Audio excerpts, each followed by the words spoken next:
Давайте разберем, какое решение принимает царь.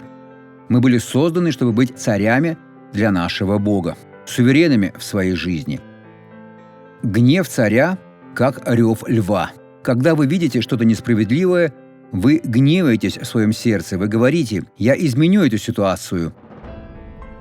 Это как гнев царя. Все демоны пугаются и обращаются в бегство, поскольку знают, что на них сойдет огонь небесный. А благоволение его, как роса на траву. Если человек немного оступился и пытается исправиться, проявите к нему благоволение, будьте добры, и это подобно росе, которая выпадает на траве и приносит большую пользу. Посмотрите на благословленного человека.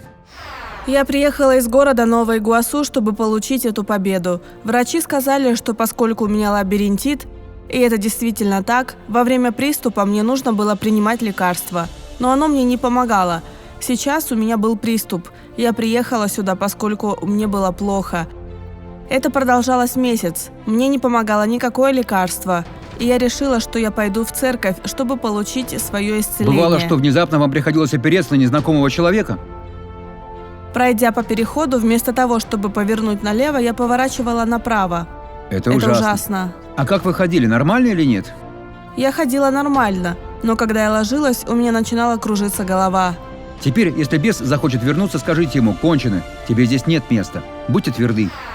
Теперь я хочу помолиться за вас, Отец. Я молюсь за всех тех, кто нуждается в помощи. Мой Бог, просвети этого человека, коснись его, освободи. И все ради Твоей славы во имя Иисуса. А вы скажите: аминь.